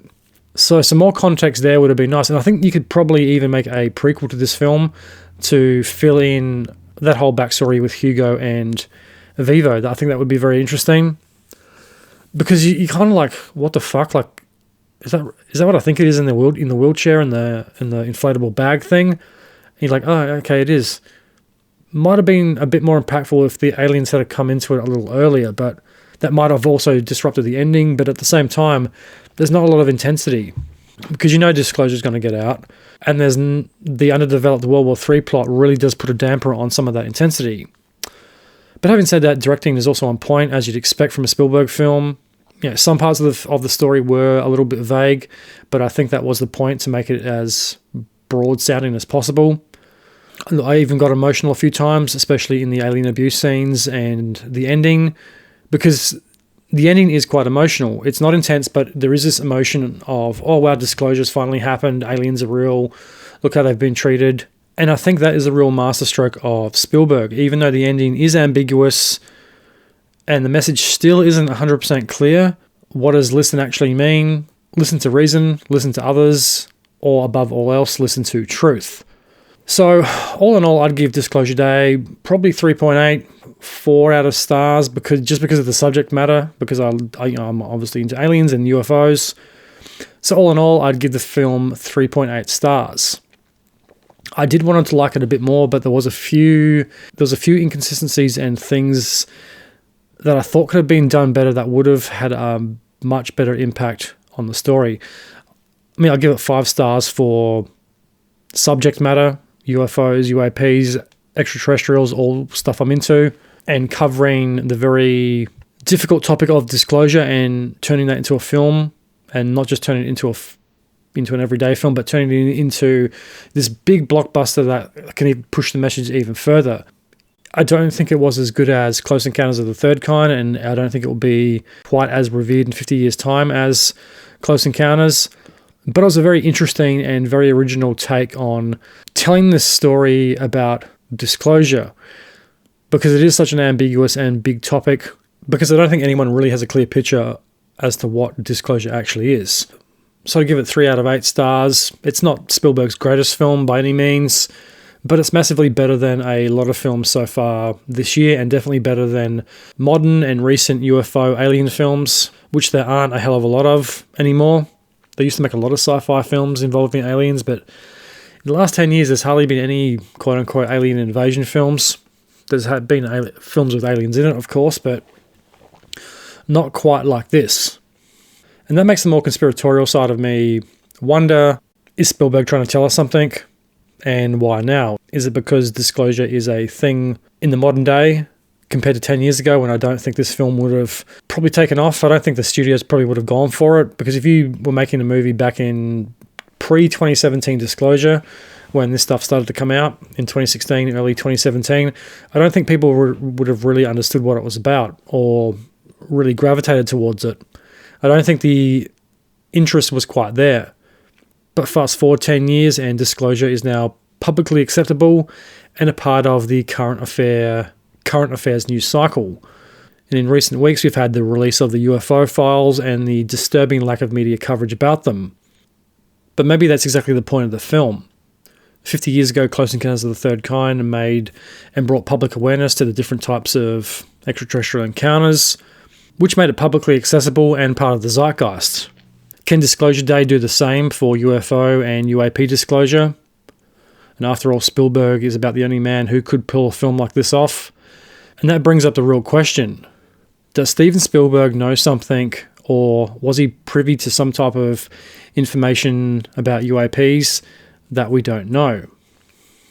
And just to dig a bit deeper to the ending of the film, I looked this up on Google to make sure I understood exactly what the end of the film was saying.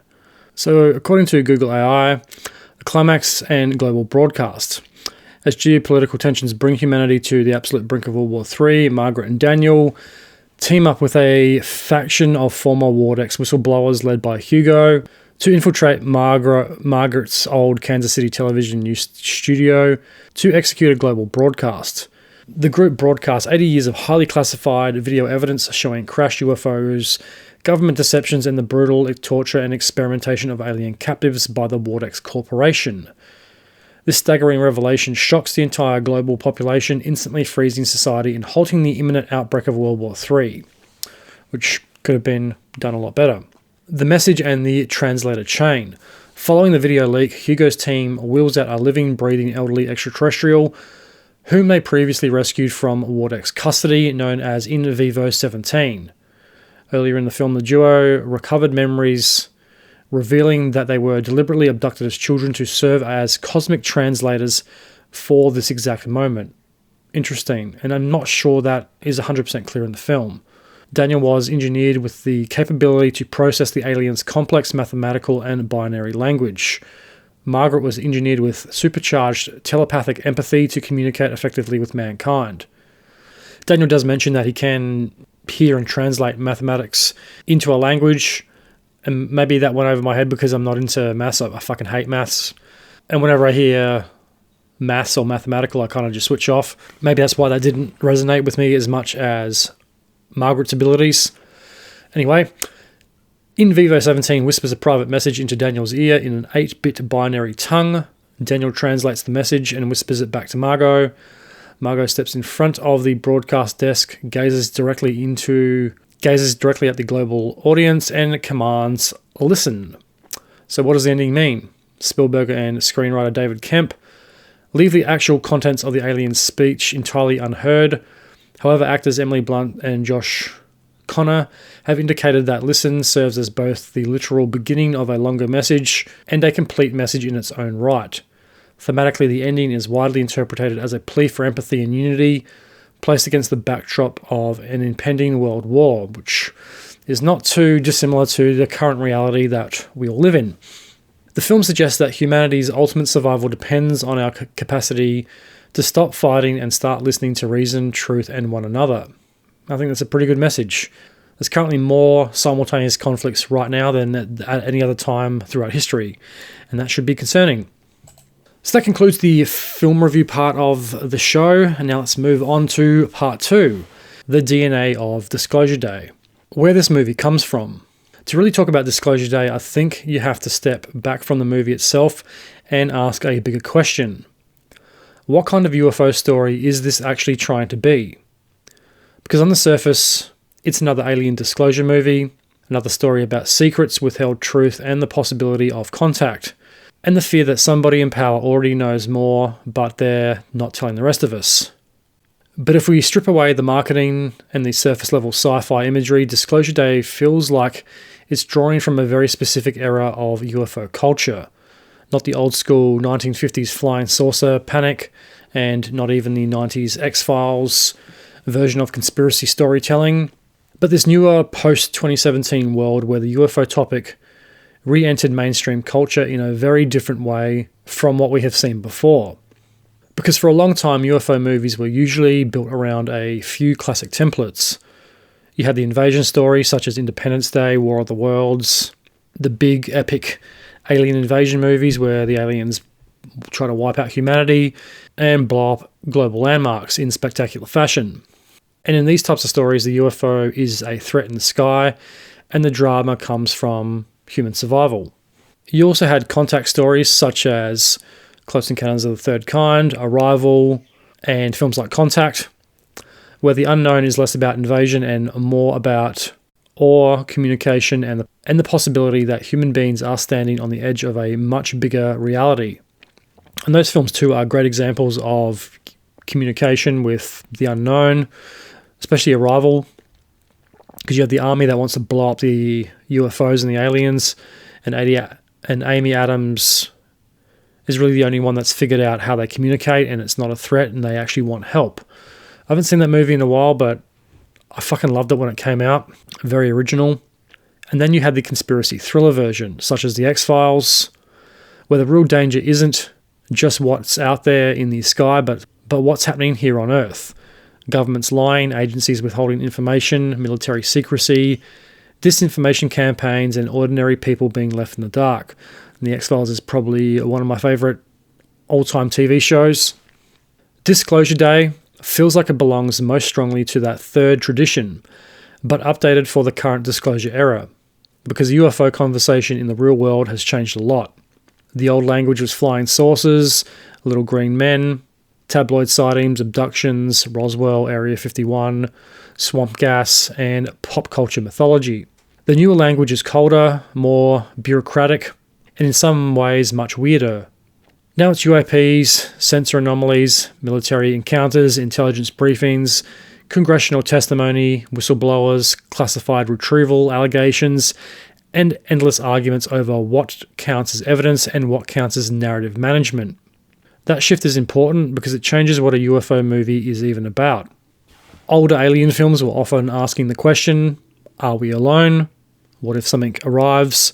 Can humanity survive first contact? Modern disclosure era stories are often asking something slightly different. Who already knows?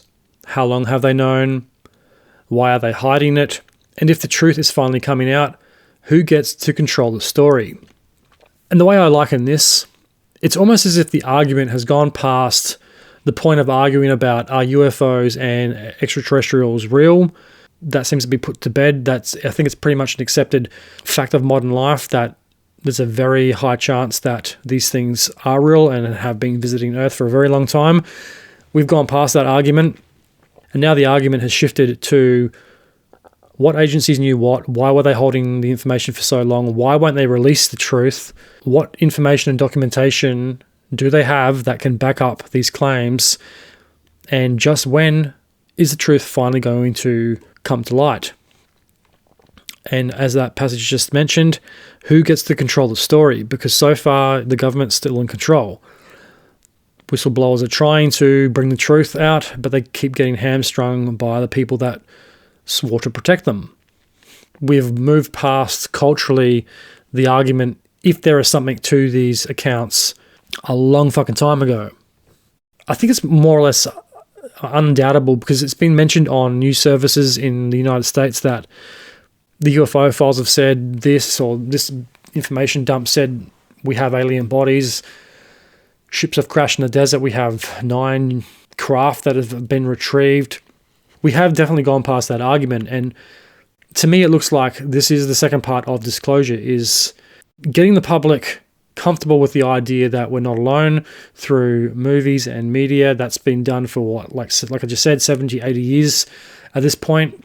We've moved past that and gone into this weird transition point where we're asking the question, who knew what and for how long, who's hiding it and why, which hopefully will lead to more things being disclosed so the general public can make up their own mind. But I think a hard disclosure is coming. I don't think this secret can be hidden forever. Because like a lot of people have always said, what happens if a UFO just decides to appear on the White House lawn one day? How are you going to explain and lie that away? That was me rambling and getting slightly off topic, so back to it. And that's the lens I think makes Disclosure Day all the more interesting than it might have otherwise been. Whether intentionally or not, it's definitely tapping into a moment where UFOs aren't just monsters or mysteries anymore. They're wrapped up in questions of state secrecy, public trust, media speculation, and the possibility that, quote, disclosure itself has become a performance. And I think there's a definite argument there. And that's why I don't think this movie really sits alongside pure alien invasion blockbusters. It feels much closer to a mix of The X-Files, modern whistleblower era paranoia, and the kind of cultural atmosphere that emerged after the UFO topic stopped being laughed out of the room and started getting discussed in government hearings and serious media coverage. So when I look at a film like Disclosure Day, I don't just see a sci-fi film. I see a film trying to plug into a very modern kind of unease, the feeling that maybe the mystery isn't just in the sky. Maybe that mystery is in the gap between what happened and what we're allowed to know about it. And that's another thing we've heard a lot about in the news over the probably the last 5 years is government hearings, government oversight committees and hearings, whistleblower testimony, whistleblower protections, UFO reports. They've been happening in the US for the last couple of years. I'm not too caught up with what has happened or what has been said, but obviously nothing too earth-shaking. Otherwise, I think it would have been mentioned in the mainstream news. And that does make you wonder why the media isn't covering it. Maybe there hasn't been anything too earth-shaking to report on, or maybe they don't want to panic people from what has been reported on. But there's a lot of shit that doesn't get reported in the news, especially the news in Australia. It's fucking garbage. And they wonder why people have to resort to going to YouTube and social media to get their news and current affair fix. Part 3, why disclosure means something different now. The modern obsession isn't just aliens, it's withheld truth. And that brings me to what I think is the most interesting thing about this movie. Not so much the aliens, although they are very interesting in their own right, and not just the conspiracy, and not even the spectacle. But it's the word disclosure itself. Because 20 or 30 years ago, if you called something Disclosure Day, the implication would be pretty simple. It would mean the day the aliens are revealed.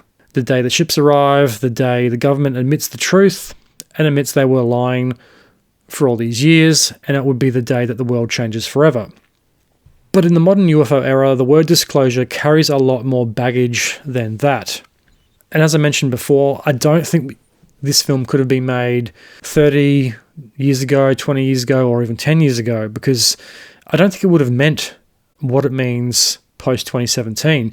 It would just be an abstract alien invasion film where the aliens don't technically invade, and that would have been the big mind-bending difference between this film and a film like Independence Day or War of the Worlds. A quote-unquote soft invasion because I guess the aliens were being held here against their will, and it would be looked at as more of an abstract version to Close Encounters of the Third Kind or something like that. Now, it's not just because whether non-human intelligence exists, it's about who controls access to the truth. It's not about the promise that answers are just around the corner but never quite seem to materialize. It's about hearings, leaked footage, classified programs, insiders, whistleblowers, and the suspicion that the public is always getting a curated version of reality rather than the full picture. And that is 100% true because we've all seen the now infamous Tic Tac video, and apparently what we saw, what the general public got access to, is much different to the full video. The full video is apparently like 14 minutes or 9 minutes long, and the version I've seen is only about 3.5, because they said they released what they thought was like the most believable or the less like extreme of what that video actually showed. Apparently the craft disappears like right in front of the camera, then like reappears somewhere else like a second later and goes up and down like to the stratosphere, basically to the ocean and up again. And people weren't ready to see that, but yet you could show this thing moving on the FLIR camera and the pilot reacting to it in real time. That's okay for us to see, but we can't see the rest of it. That makes me wonder why they released it in the first place. Because I can't remember why that was released in the first place. Was it because it was already coming out, or was it because it was like whistleblower footage or something? I can't actually remember. Probably should look that up.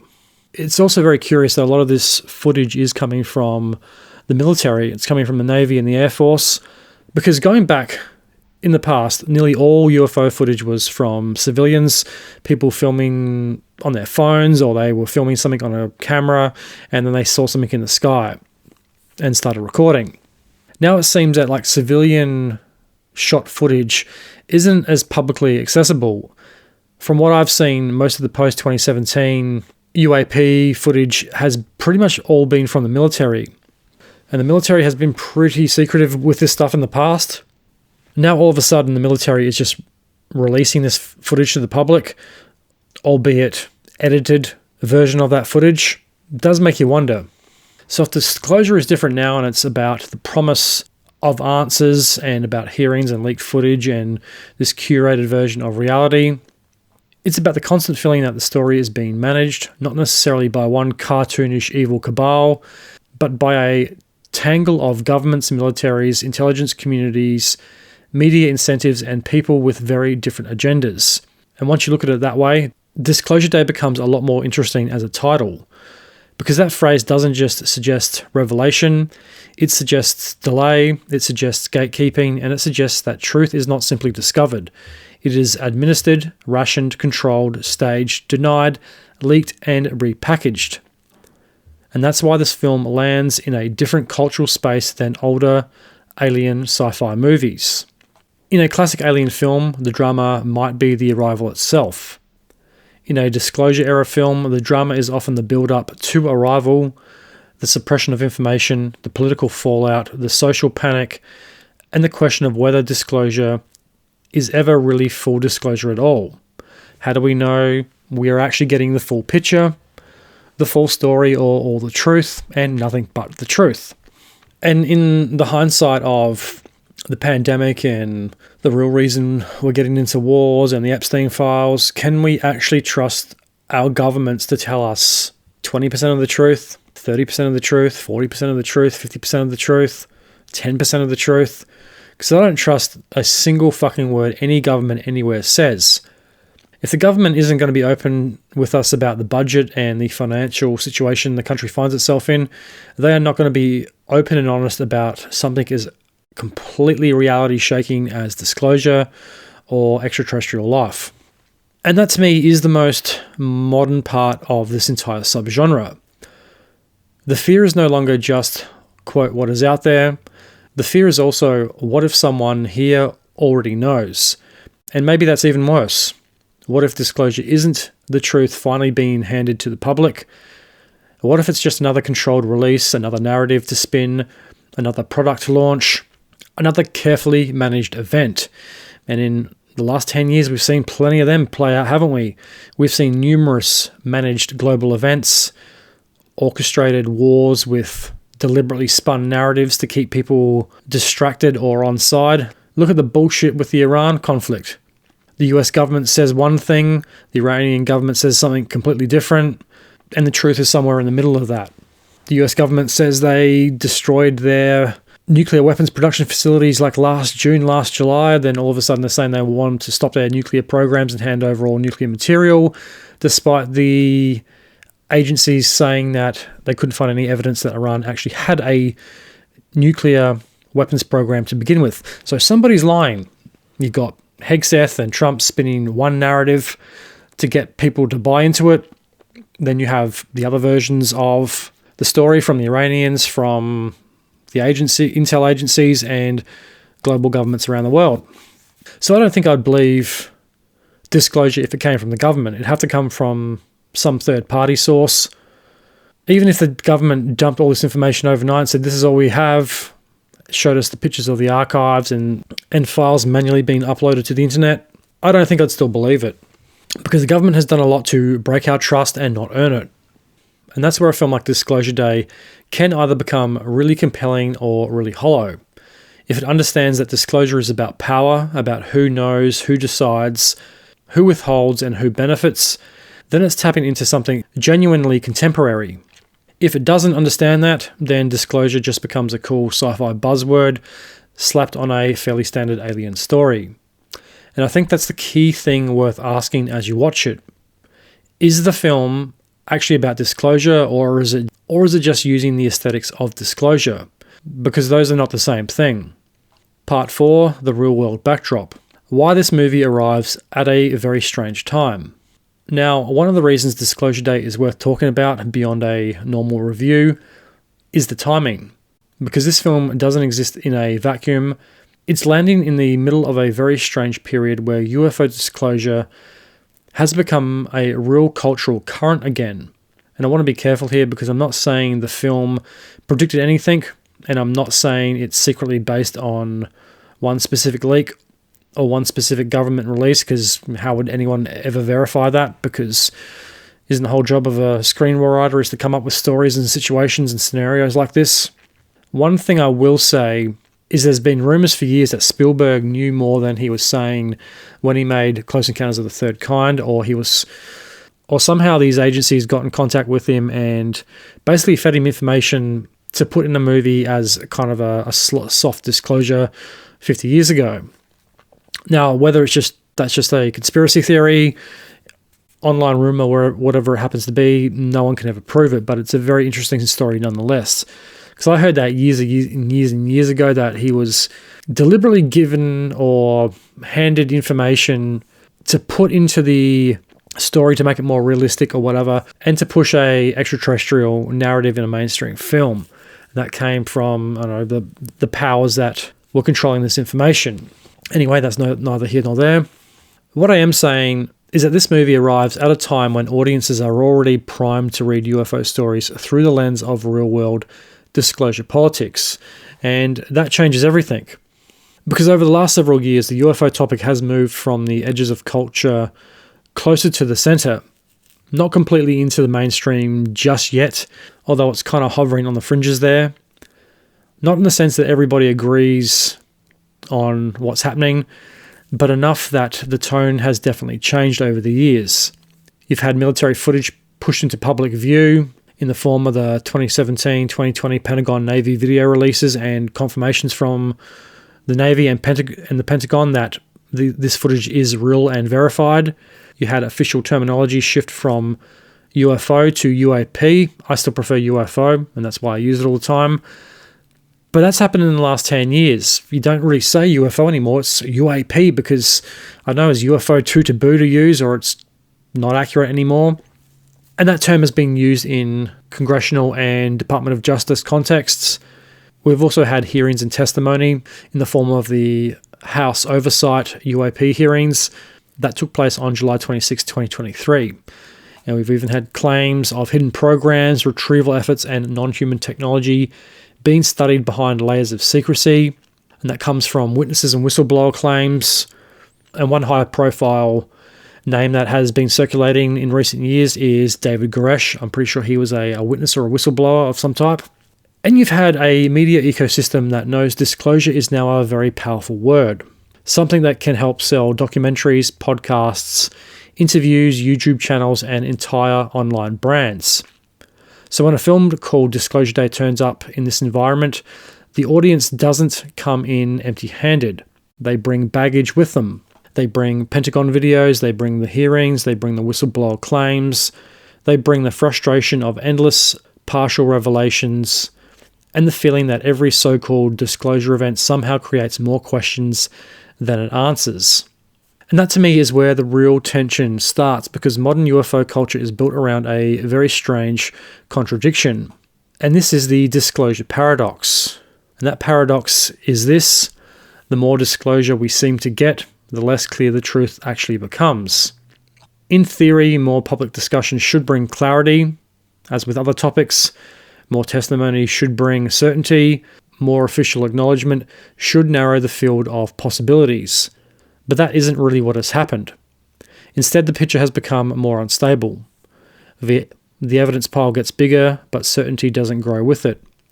Every new hearing creates another argument. Every leak creates another layer of interpretation. Every official statement seems to clarify one thing while muddying three others. So disclosure starts to feel less like a door opening and more like a hall of mirrors. The truth appears closer than ever, and at the same time harder to pin down than it's ever been. And that's the world Disclosure Day arrives in. A world where UFOs are no longer culturally invisible, but also no closer to resolution. A world where governments acknowledge just enough to keep the subject alive, but rarely enough to settle it. A world where the line between revelation, performance, genuine inquiry, narrative management, and commercial exploitation has become increasingly blurred. And that is an interpretive summary of the post-2017 UAP disclosure climate. That's not a claim of a proven cover-up. That's why this movie isn't just being judged as fiction. It's being judged against a real-world atmosphere where disclosure itself has become unstable, a process that promises revelation while constantly reproducing uncertainty. And that creates a really interesting tension, because in some ways this should help the film. The public is already primed for the material, people already understand the language of black programs, classified footage, intelligent secrecy, and controlled information. But in another sense, it makes the job harder, because reality has become so strange, so fragmented, and so saturated with disclosure rhetoric that a fictional movie has to work much harder to feel surprising. And that's one of the odd ironies of modern UFO storytelling. Real life sounds more like a movie than the actual movie. You have politicians talking about unexplained craft. You have military witnesses describing things they can't explain. You have endless online speculation about hidden programs and buried technology. You have a public that has been trained to think in terms of quote-unquote the files, the hearing, the reveal. So a film about disclosure doesn't just need a good plot anymore. It needs to justify why fiction still matters when reality is already acting like some type of conspiracy thriller. And I think that's one of the best questions you can ask of Disclosure Day. Does it use the real-world disclosure movement to deepen the story, or is it simply surfing a trend that reality has already made more interesting than the movie itself? Because there's a big difference between a film that engages with the cultural mood of the moment and a film that just borrows its vocabulary. Part 5, the emotional core of UFO disclosure. Why people care about this stuff in the first place. The other thing I think is worth talking about, and this is something a lot of UFO movies miss, is the emotional power of disclosure as an idea. Because this topic has never just been about nuts and bolts craft, leaked files, or grainy footage. People don't obsess over UFO disclosure purely because they want to know whether there's a metal object in a hangar somewhere. They care because of what disclosure means. It touches a whole cluster of very deep human fears and desires. There are the obvious ones, such as wonder, the possibility that we are not alone, the possibility that human civilization is not the center of the story, and the possibility that reality is bigger, stranger, and more crowded than we've been taught to think. But on the flip side of that coin, there is also fear. Because if some form of non-human intelligence is real, then suddenly humanity is not the top layer of the pyramid anymore. Our institutions, our science, our religions, our sense of control, all of it gets shaken. And I think maybe we need to get shaken. Sometimes you have to shake up the bottle, especially when things start to go flat. We need to shake up the bottle in our personal lives, but I think as a collective human species, we definitely need to shake up that cultural, national, and global bottle as well. The film does touch upon some of these areas, especially religion. Would religion collapse as a result of people finding out there are superior beings to ourselves out there? Like the nun says, not necessarily, because as Genesis outlines, God creates his perfect being in his image on earth, not the rest of the universe. And maybe that's exactly what humanity needs. Maybe the world needs to be shaken up and pointed in a completely different direction to the one it's going, because the direction it's headed is not a good one. We are headed for another world war very soon if we don't pull our collective heads out of our collective asses. There's a lot of people in Europe preparing for a World War III. The Polish Prime Minister has seen this coming for a long time. Global conflicts are only on the rise, and we're led by politicians who are so detached from reality, who don't care, and more or less seem to be narcissistic psychopaths that do not give two shits about the damage or trail of destruction that they cause. And then there is the political emotion behind disclosure, which is maybe even stronger than the alien question itself, because disclosure stories tap into a very old and powerful suspicion that ordinary people are the last to know what's really going on, that there are rooms we don't get access to, programs we'll never see, files we'll never read, decisions made above the heads by people who don't answer to us. And even if you strip the alien question out of it entirely, that emotional structure still works. It's the same emotional architecture that powers conspiracy thinking, institutional distrust, political paranoia, and public fascination with secrets. But this is where the disclosure paradox becomes emotional rather than just political. Because what disclosure promises is relief. It promises resolution.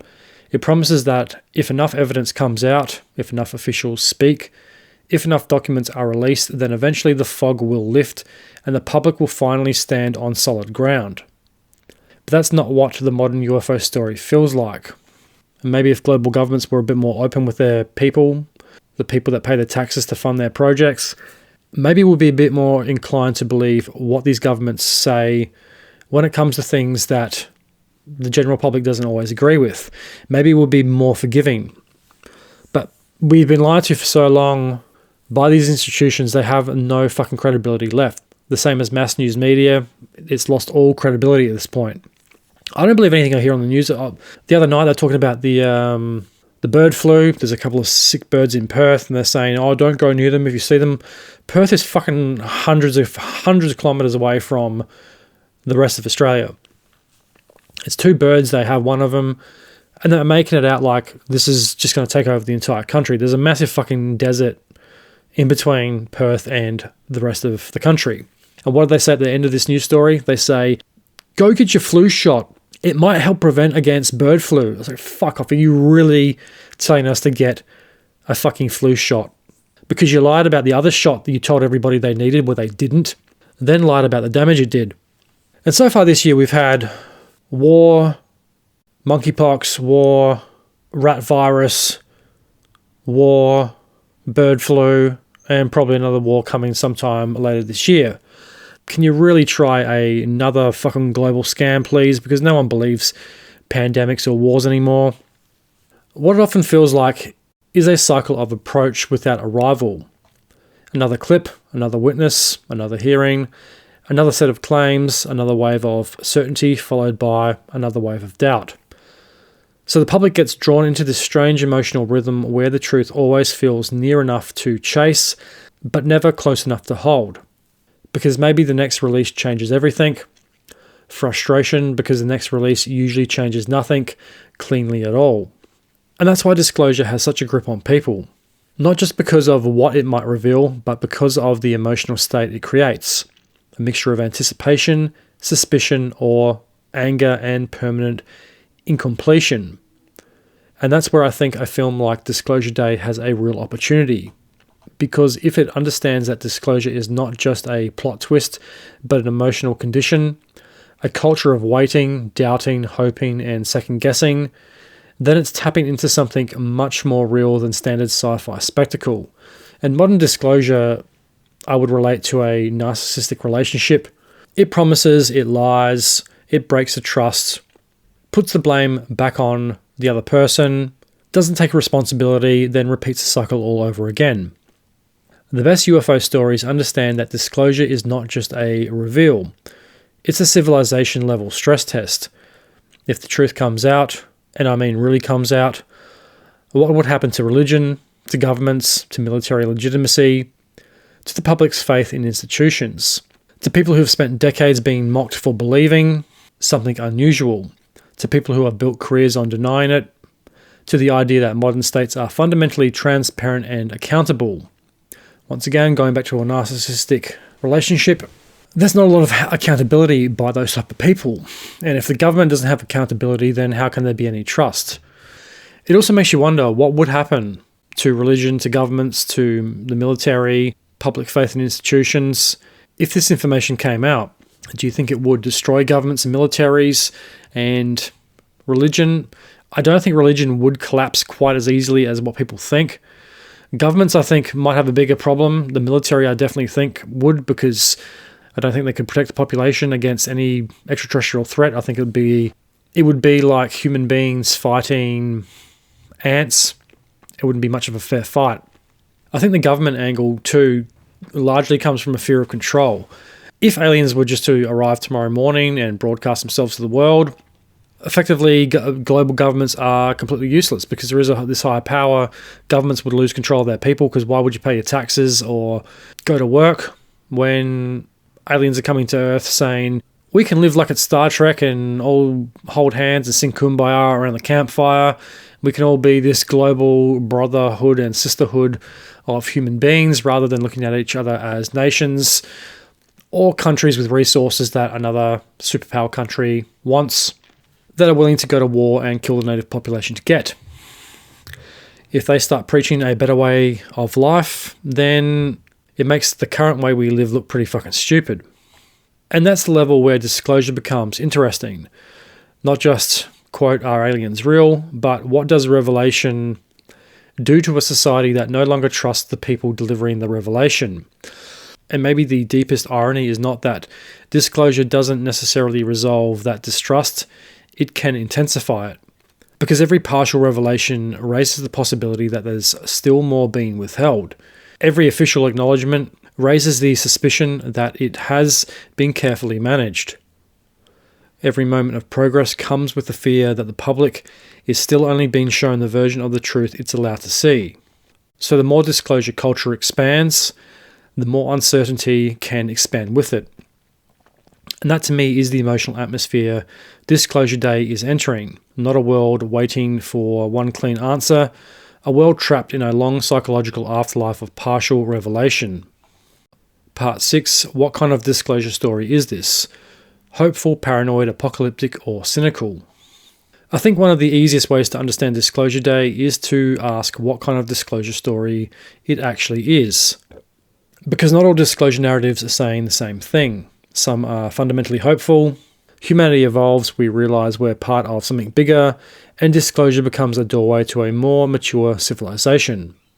Some are paranoid, the real story isn't contact, it's secrecy, it's institutions lying, evidence being buried, witnesses being silenced, and the public being manipulated. Some are apocalyptic, disclosure doesn't liberate humanity, it destabilises it. It breaks the psychological, political, and religious frameworks that hold society together. And some are just cynical. In those stories, disclosure never really happens at all, or if it does, it arrives in a distorted form, partial, stage managed, monetized, filtered through governments, media, military interests, or opportunists looking to turn the unknown into profit and power. So where does Disclosure Day sit? That's worth thinking about because the answer tells you what the film believes about the world. If it's hopeful, then disclosure is basically enlightenment. If it's paranoid, then disclosure is a battle over information. If it's apocalyptic, then disclosure is a threat to civilization itself. If it's cynical, then disclosure is just another illusion, another moment where the public is invited to think they're finally getting the truth while somebody else is holding the real cards. And having seen the film, I'd say Disclosure Day is hopeful. Disclosure is basically enlightenment. But there's also a little bit of paranoia in there as well. There's the secrecy aspect and institutions lying and evidence being hidden from the public. If we zoom out from the film for a minute and we look at our real world reality disclosure, I would like to think that it's fundamentally hopeful and that humanity will evolve and realize we're part of something bigger. And it opens the door to a more mature civilization. I think where disclosure is stuck at the moment, we are definitely in the cynical and paranoid states of disclosure. We're kind of being fed this disclosure story, but I'm not sure if disclosure will ever actually happen, or if it does, it's going to be in a very distorted form, and that's kind of what we're seeing now. We're seeing this distortion of information. We get little bits of this, we get edited footage, everything feels like it's being managed. It's being filtered through governments that release bits of information to the media to release to the public that will never really understand the full story. The military interests will control and profit off of everything. And there's a bunch of opportunists in the middle of this that are profiting from it due to close associations with military or government, or who have worked in these type of fields. And personally, I think the most interesting disclosure stories are usually the ones that combine a few of these modes all at once, because that feels closest to what is currently happening. Real disclosure culture contains hope, the hope that something extraordinary might be true, but there's also a fair bit of paranoia, the suspicion that powerful institutions hide things. There's the apocalyptic angle, the fear that if the truth is big enough, it could rupture our existing systems. And it also contains cynicism, the very modern belief that even if disclosure happened tomorrow, it would probably be mediated through spin, branding, narrative management, and competing power blocks. So as I look at Disclosure Day, that's the lens I'd use. Not just whether the plot works, not just whether the performances land, but what is the film actually saying disclosure would do to us? Would it save us, break us, unify us, manipulate us, or simply prove that the truth, once filtered through power, never arrives in a pure form anyway? Maybe it's a combination of all of these. And that's the real thematic question sitting under the movie. Part 7, conclusion, a verdict on the bigger picture. So even in the end, I think Disclosure Day is interesting for two different reasons. The first is the obvious one. Does it work as a film? Yes, it does. Does the story hold together? Do the performances work? Does the atmosphere land? Does it justify its premise? And does it deliver on the tension built into a title like Disclosure Day? That's the normal review question. And depending on your mileage with the film, the answer to that might be yes, no, or somewhere in between. But the second reason it's interesting is bigger than the film itself. This is a movie arriving in an era where, quote, disclosure is no longer just a sci-fi concept. It's a cultural mood, a marketing term, a political tension, a promise, a frustration, a kind of secular apocalypse hanging in the background of public life. And that gives the film a strange advantage and a strange problem at the same time. The advantage is that it doesn't need to explain why people care. We already live in a culture primed with stories about hidden files, secret programs, suppressed truths, and the possibility that reality is being managed from above. The problem is that reality has become so weird and so saturated with disclosure rhetoric that fiction has to fight harder to justify itself. A disclosure movie in 2026 isn't just competing with other movies. It's competing with hearings, whistleblowers, leaked footage, classified rumors, YouTube breakdowns, podcasts, and the general feeling that the line between entertainment, speculation, and real-world secrecy has become very thin. So maybe the real question isn't whether Disclosure Day gave us the truth, it's whether it understood the moment it was released into. Did it recognize that UFO disclosure has become bigger than aliens? That it now sits at the crossroads of distrust, spectacle, secrecy, belief, and the hunger for some final answer that never quite arrives? Because if it did, then even with all its flaws, it becomes part of a much more interesting conversation than a standard sci-fi thriller. And if it didn't, then it risks feeling like a film built around one of the most charged words in modern UFO culture, without really understanding why that word matters. Either way, Disclosure Day is probably more interesting as a symptom of the current disclosure era than it is as a standalone alien movie. And honestly, that might be the most revealing thing about it. So what do you think? Are we alone in the galaxy? Is disclosure just another misdirection by the powers that be to keep us deaf, dumb, and blind to what is really going on? Disclosure has become this very loaded word used to distract and manipulate the public. Will we get real disclosure at some stage during our lives? Who knows? Does the film understand how loaded that word has become and all the stigma around it? So what do you think?